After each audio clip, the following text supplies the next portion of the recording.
Welcome!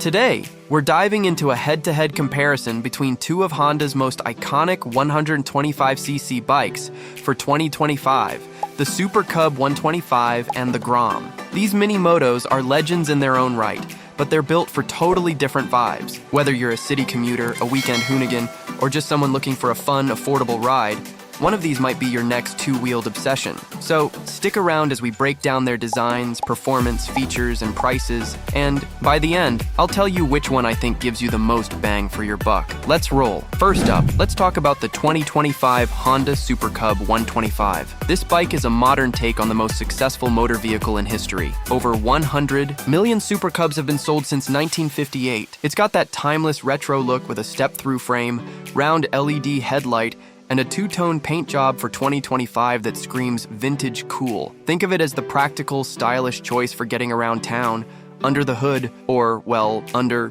the seat. It's powered by a 124cc air-cooled, fuel-injected single-cylinder engine pumping out about 9.8 horsepower. What makes it unique is the 4-speed semi-automatic transmission. You shift with your foot, but there's no clutch to worry about, just tow and go. It's super beginner-friendly and perfect for stop-and-go traffic. Plus, it comes standard, with front-wheel ABS, a smart key system, and even a pillion seat with foot pegs for a passenger. The Super Cub is all about utility with a dash of charm. It's got a low seat height of 30.7 inches, 17-inch wheels, and a claimed fuel economy of over 100 miles per gallon. For 2025, Honda's keeping the MSRP at $3,900 plus a $300 destination charge, so you're looking at about $4,200 out the door. But is it worth it? We'll get there. Let's check out the Grom first. Now, meet the 2025 Honda Grom. This little beast has been a fan favorite since it hit the scene in 2014, and for 2025, it's back with a fresh look. The Grom gets all new bodywork. Think sharper lines, a redesigned headlight cover, and swappable panels so you can customize it to your heart's content. It's like the Lego set of motorcycles. Power-wise,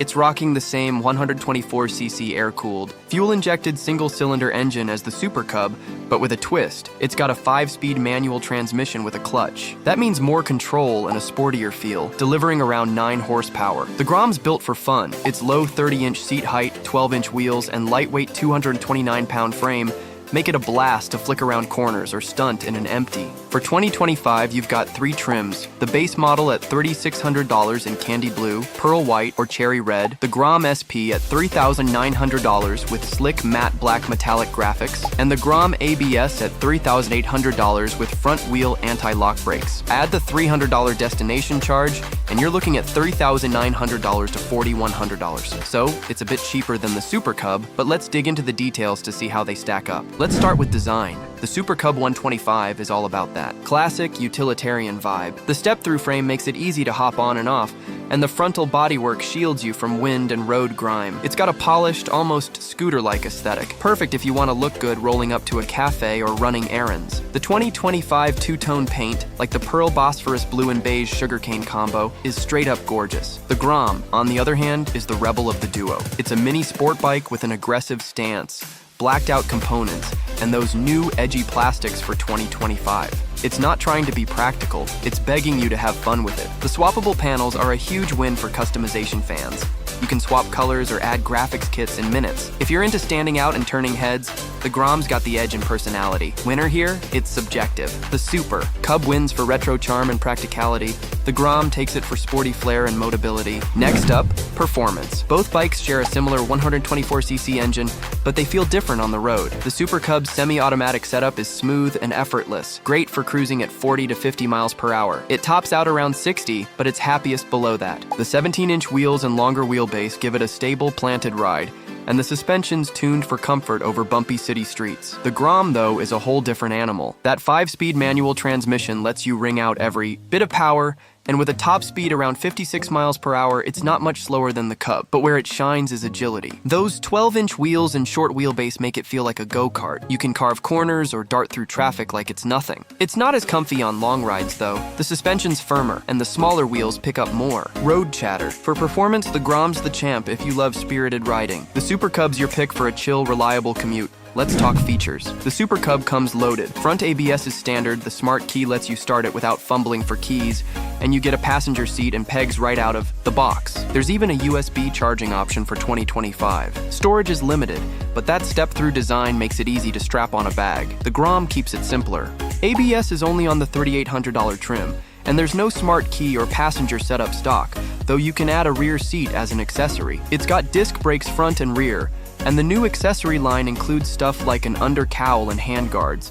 Fuel economy's solid on both, over 100 mpg, but the Grom's 1.45-gallon tank is smaller than the Cub's 3.7 liters, so you'll stop more often. Practicality? Super Cub wins hands down. It's built for real-world use. The Grom's more of a toy, albeit an awesome one. Now the big question, price. The Super Cub 125 ABS is $4,200 after the destination charge. The Grom ranges from $3,900 for the base model to $4,100 for the ABS version. So the base Grom saves you $300, and even the ABS trim is $100 cheaper than the Cub. What do you get for that? The Super Cub gives you more standard features: ABS, smart key, passenger capability, and a smoother, more practical ride. The Grom's cheaper up front, but you might spend extra on accessories to match the Cub's utility.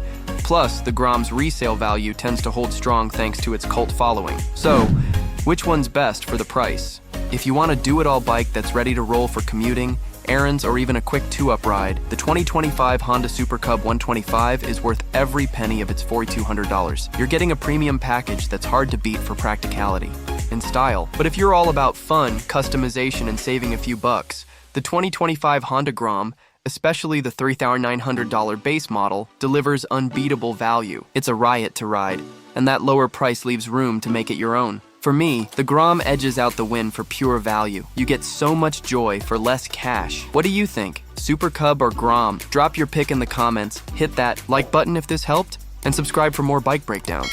Until next time, ride safe and have fun out there.